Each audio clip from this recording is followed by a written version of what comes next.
Hoje estamos na nossa aula 2, aula sobre redes convolucionais, e elas são redes muito úteis para fazer reconhecimento de imagem, então elas estavam aí no começo do Deep Learning, elas foram muito responsáveis pela ascensão, né, como a gente chama, pelo Deep Learning virar moda e a galera tendo interesse em usar. Então, bora lá. Plano de aula. A primeira parte a gente vai ver sobre camadas convolucionais e camadas de pooling. Essas são as duas camadas principais numa arquitetura de rede convolucional, então, sabendo elas, você já consegue fazer uma rede convolucional sem muito problema.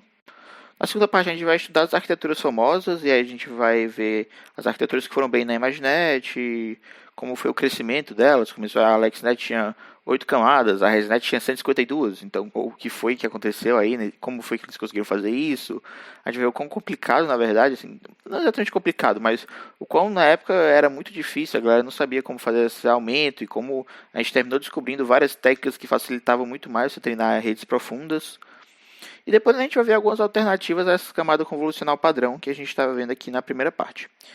E por fim a gente vai ver um pouco sobre visualização e o que essas redes estão aprendendo. A gente vai tentar ver o que esses neurônios estão aprendendo, como é que eles conseguem classificar imagens tão bem, coisas do tipo. Então bora lá, parte 1 da aula, convolução e pooling. São nossas novas camadas. Então gente, seguinte. Vamos supor que você queira classificar imagens, você queira encontrar padrões em imagens usando uma rede densa. Então você quer você quer classificar essas imagens, você quer detectar objetos nelas, você quer fazer essas várias coisas possíveis. Uma rede densa, ela recebe como entrada um vetor. Mas uma imagem, ela é bidimensional até tridimensional. Já adiantando aqui, quando a imagem ela é preto e branco, como essa daqui, ela é só bidimensional. A gente tem só essa matrizinha aqui. Cada cara desse vai ter um valor que é a intensidade da cor.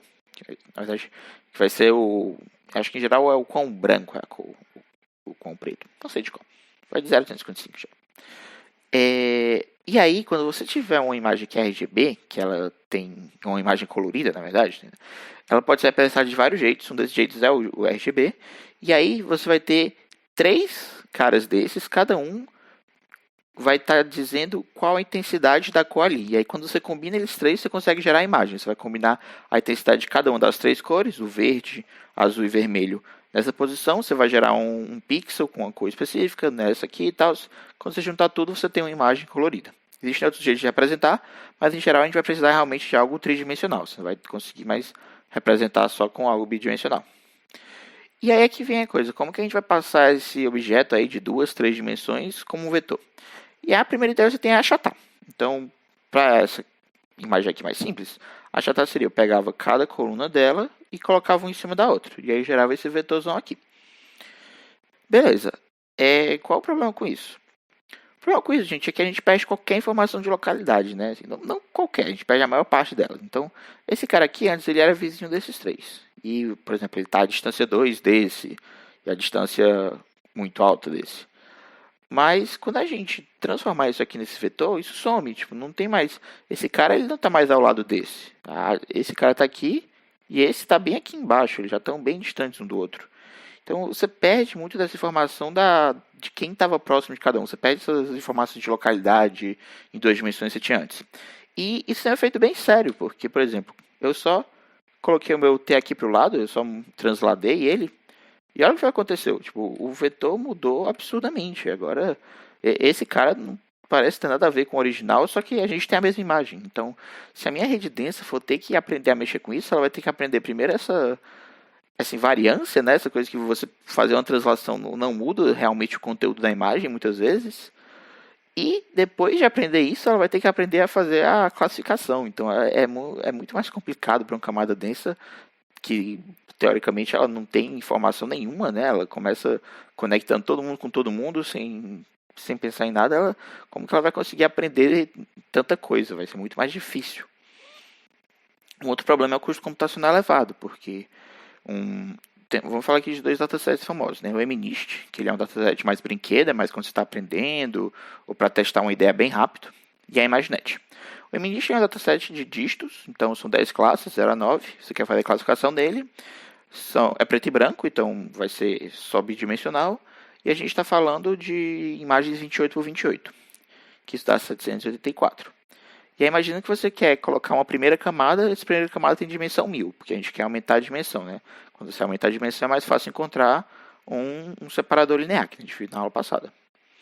Então, gente, só essa camada ela vai ter 784 vezes 1000 conexões diretas, pesos, né? Que vai dar 784 mil parâmetros, mais os bias, né? A gente tem WX mais B, esse B é o bias que a gente chama. Então, isso aqui vai dar 785 mil parâmetros. Isso é muita coisa, porque isso é a primeira camada. Você não está falando de uma rede profunda aqui, você está falando de uma rede que, beleza, aqui você depois liga direto para classificar, por exemplo. E isso já está muito custoso. Quando você pensa na ImageNet, a coisa fica absurda, porque ela é 224 por 224 por 3, porque ela é RGB. Então a gente está falando de a dimensão de entrada da ImageNet é da ordem de 120 mil. Então, só a dimensão de entrada dela é isso. E se a gente quiser aumentar a dimensão, né, para essa ideia de facilitar você fazer a classificação. A gente está num espaço maior, fica mais fácil de separar. Cara, eu nem sei o que dizer, né? Bora nem aumentar, bora pensar que você vai multiplicar por alguma coisa da ordem de 100 mil. Então a gente está indo parar no que? 1.2 vezes 10 a décima. Eu não sei, isso é tipo 12 bilhões de parâmetros para uma camada. Isso é absurdo, não tem 12 bilhões de parâmetros, é difícil até de você carregar na sua GPU, talvez ela não consiga rodar uma coisa dessa. Então, esse custo computacional está muito elevado, não teria condição. Então, vamos voltar aqui e vamos pensar a partir de primeiros princípios, né? O que a gente tem em sinais naturais? Bem, sinais naturais, primeiro, o que eles são? Eles são imagens, eles são áudio, são séries temporais em geral. O que eles apresentam de interessante? Primeiro, eles representam localidade. Localidade quer dizer que dados próximos, eles têm uma correlação maior. E um dado com um dado distante, muitas vezes não tem tanta relação. O que eu quero dizer com isso? Bem, se você pega um pixel que faz parte de um olho, os pixels ao redor dele, eles têm uma informação conjunta, eles têm uma correlação alta porque eles estão todos formando um olho.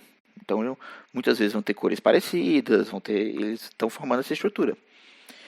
Agora, se você pega o pixel de um olho e o pixel do queixo, eles não têm muito a ver. Então, assim, você tentar... até não te ajuda tanto a formar uma estrutura, né? Quando eu olho para o pixel de um olho e os pixels ao redor, eu consigo detectar um olho ali. Quando eu pego um pixel do olho e um pixel do queixo, eles dois não estão dando muita informação sobre o outro. Então, vem essa ideia de localidade, que eu olhar intervalos pequenos, de janelas pequenas, de características próximas, de componentes próximos, isso daí vai me permitir gerar features de nível mais alto.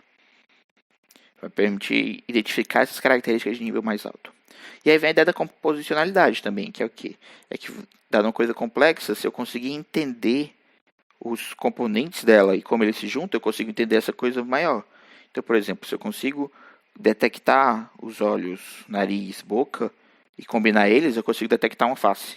Então, isso aqui é outra propriedade importante de sinais naturais. Do ponto de vista de áudio, o que a gente está falando é que se você for olhar para vários áudios apresentando sílabas, você conseguir detectar eles, você consegue compor eles e encontrar um áudio que está representando uma palavra, né? Então, também apresenta isso.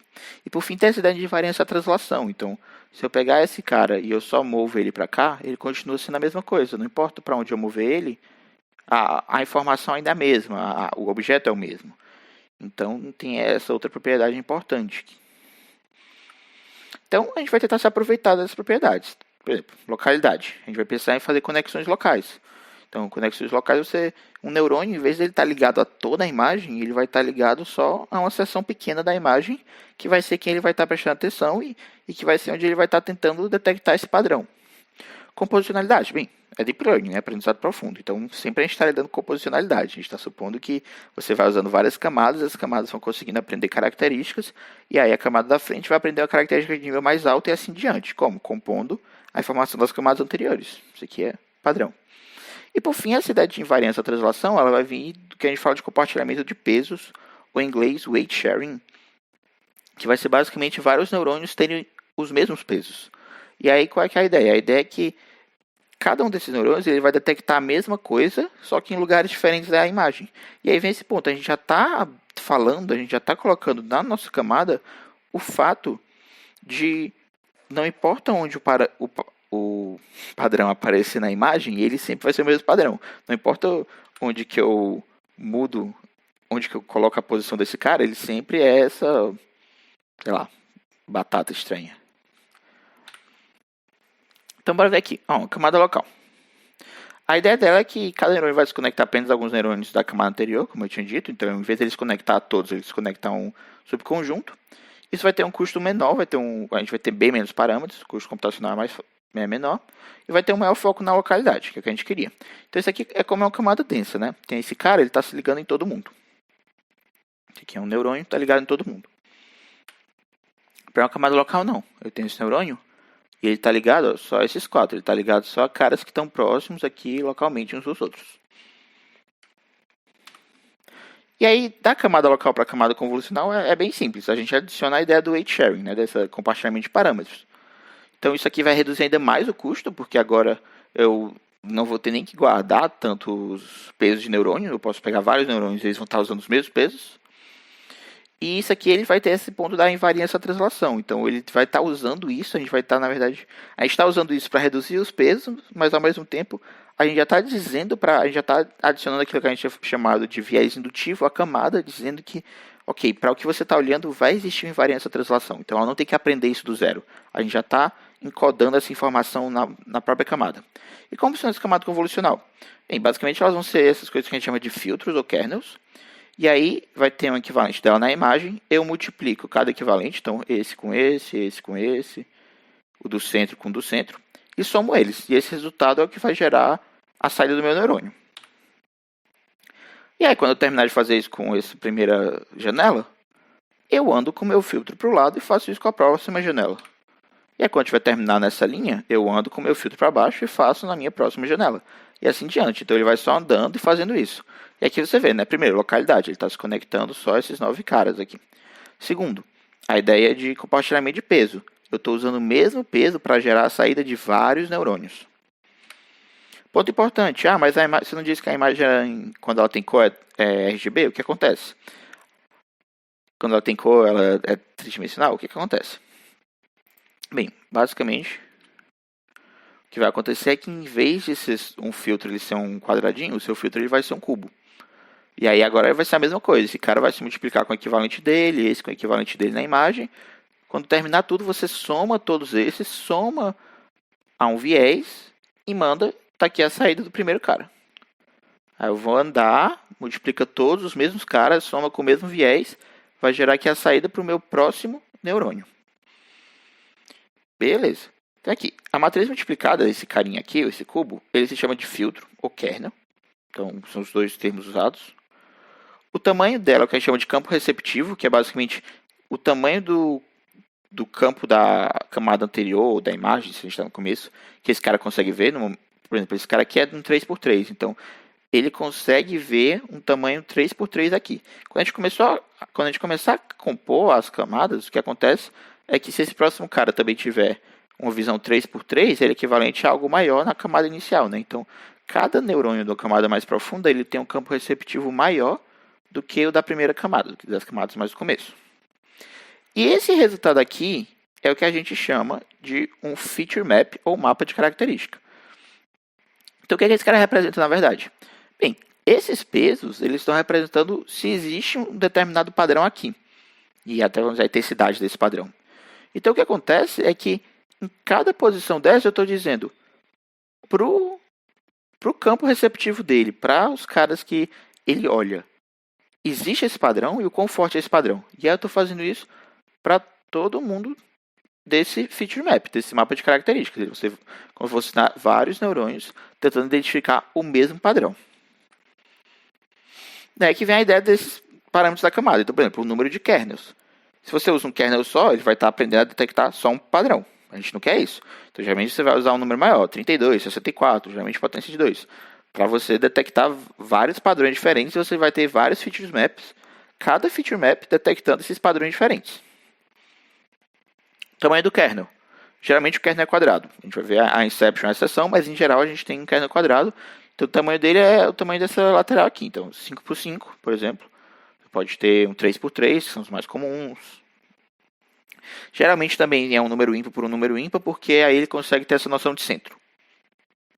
Se não for um número ímpar, você não tem um centro tão preciso, tem certas coisas que ele tem mais dificuldade de aprender. Ok. O stride, ele vai ser, também ele geralmente é um valor quadrado, e ele é o quanto que o nosso filtro está andando. Ele é usado geralmente para você reduzir o tamanho do seu feature map. Então, bora lá. Tem aqui o nosso filtro, 3x3, legal. E agora, bora dizer que eu use um stride de 1. O que acontece é, depois que ele fizer esse resultado aqui, ele vai andar só 1 para o lado e vai ficar assim. E aí, depois ele vai andar 1 para o lado e vai olhar para esses 3. Aí, depois ele vai andar 1 para o lado e olhar para esses daqui, esses 9, na verdade. Depois ele vai andar 1 para o lado e vai olhar para esses outros 9.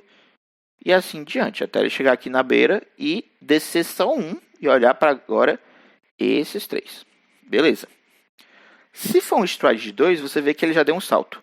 Então, ele começou aqui, ele saltou 2. E aí, depois ele vai saltar mais 2. Então, ele está olhando para esses daqui, o próximo ele vai olhar para esses daqui. Então, o que o stride faz é que ele vai andando mais rápido. Também, quando ele terminar, ele vai pular 2 para baixo. E isso quer dizer que o número de neurônios que ele está gerando, que o tamanho do seu feature map, ele vai ser menor. Então, geralmente, a ideia do stride realmente ele é para diminuir. Geralmente, a galera usa um stride de 1. Ou seja, o padrãozão aqui, que ele está só andando o mínimo possível. Mas a gente vai ver que, às vezes, você quer diminuir realmente o tamanho do seu feature map. E aí você vai começar a usar um stride maior que isso.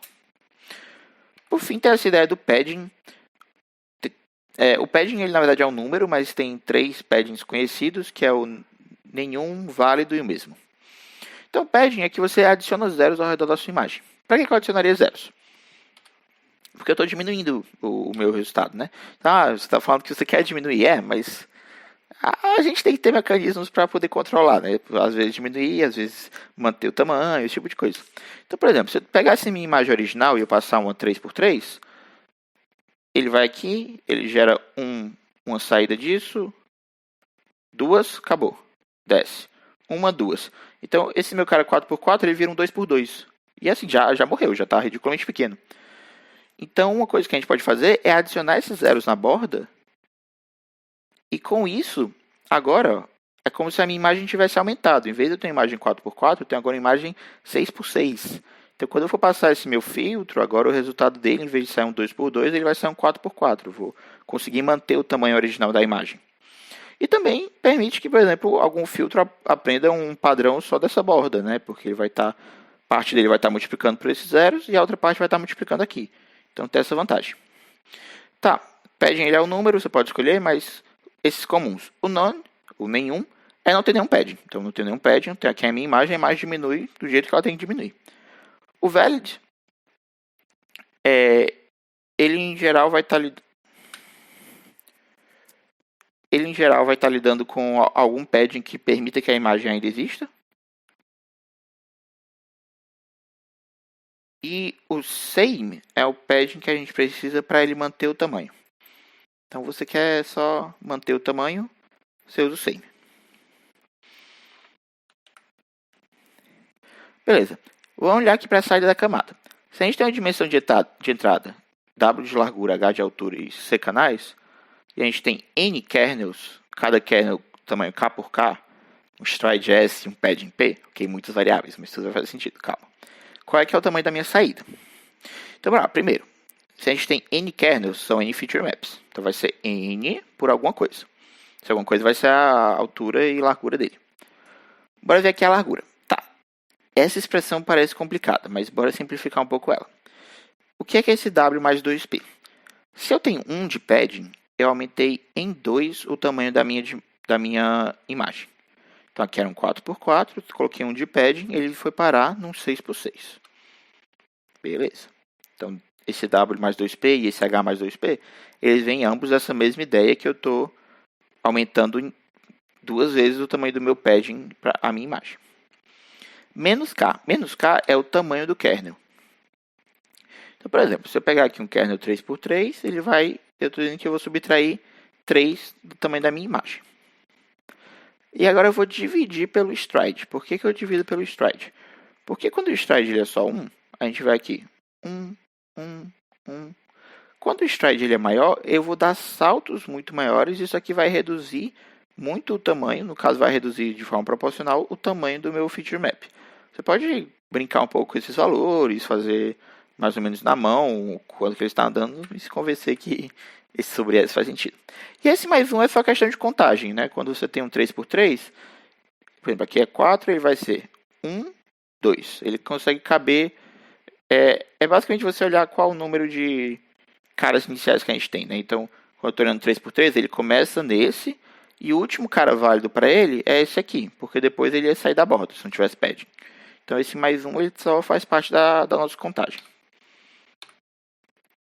Beleza. Então, eu vou falar aqui de custo, fazer uma comparação. A gente tem aquela conta inicial da Densa que eu falei, de 785 mil no MNIST. Agora, pensa no convolucional com 32 kernels. Então, a gente vai estar aprendendo 32 padrões diferentes e fazer feature maps que compreendem a presença desses padrões em toda a imagem. A gente vai ter 32 maps representando a existência desse padrão em cada posição da imagem. Tamanho do kernel 3, tamanho padrão. Então, a gente vai estar observando padrões de tamanho 3x3, a priori. Então, a saída dela é o quê? A gente tem 32 kernels. Qual é o tamanho do kernel? 3x3, mais o viés 1. 3 vezes 3 dá 9, mais 1 dá 10, vezes 32. Então, assim, você fez essa camada inteira e você está com um número de parâmetros ridiculamente menor. Então, você vê que realmente é uma economia imensa você estar lidando com a camada convolucional. Então, beleza. Por fim, aqui é a camada de pooling. A ideia dela é o que? A gente vai substituir uma janela de valores para algum agregado. O agregado é uma função que pega vários valores e sai um. Então, geralmente, a galera usa o máximo ou a média. Ela também vai ter essa noção de stride, então ela vai ter uma janela e aí, dependendo do stride, ela vai andar de 1 em 1, 2 em 2, 3 em 3. O mais normal é usar um stride de 2 e o tamanho da sua janela ser um 2x2. E a ideia é que você quer comprimir a sua entrada. Então, por exemplo, esse cara aqui está um 4x4, eu usei uma janela 2x2, eu usei um stride de 2. O resultado foi um 2x2, né? Eu reduzi muito o tamanho da minha imagem. Isso aqui é útil porque, se você parar para pensar, a gente tem uma saída muito grande. Tipo, você tem N vezes isso. No caso do MNIST, a saída disso aqui vai ser um 26 por 26 por 32. Esse número é gigante, gente. Então, se você não fizer alguma coisa, você vai precisar de muita camada para isso aqui reduzir. E se você só tacar uma densa, depois de muito você fizer um flatten e colocar uma densa, aí a gente vai ter o problema de muito custo. Na verdade, a gente sempre tem esse problema. Em torno de 80% dos pesos de uma rede neural convolucional vem só da camada densa que você usa para classificação no final. Então, bora lá. Vamos ver como é que funciona. Eu vou usar aqui um max pooling, que a gente chama, um pooling usando o máximo como função. Então, eu tenho aqui esses 4 caras. Eu vou aplicar o máximo, o valor é 6. Então, o resultado aqui na minha saída, nesse neurônio, é 6. Vou para o próximo, o maior deles é 8. 3, 4. Beleza, para que serve o pooling, além de só você fazer essa redução? Você quer reduzir o ruído. Então, você tem uma imagem, ela tem algum tipo de ruído, iluminação, algum problema do tipo. Quando você aplicar a convolução, os próprios neurônios eles vão estar ainda propagando esse ruído, eles vão ter somado o ruído de vários. Então, quando eu aplico o pooling, por exemplo, eu aplico aqui o max pooling, eu vou pegar o cara maior e eu vou descartar o que veio antes. Então, o ruído que tiver associado aos outros caras, eu estou jogando fora. Eu vou estar jogando fora o ruído associado a esses daqui, né? Isso acarreta uma perda de informação, porque eu estou jogando fora essa informação, eu não consigo voltar. Se eu te der essa matriz, você não consegue voltar para essa, que podia ser 2, 2, e dar o mesmo resultado. Assim, você pode ter, sei lá, infinitas matrizes, basicamente, que geram esse resultado com o max pooling. E essa perda de informação deixou a galera meio apreensiva. Por isso que tem gente que defende que, em vez de você usar um pooling, você tem que usar, na verdade, só um stride maior nas suas convoluções. Ou outra opção é você usar os dois poolings, você usar o pooling máximo e o pooling de média, e aí você concatena isso. Aí você vai ter ainda uma perda de informação, você ainda vai conseguir diminuir a sua imagem, mas agora você mantém um pouquinho mais da informação que você perdeu. Então, é isto.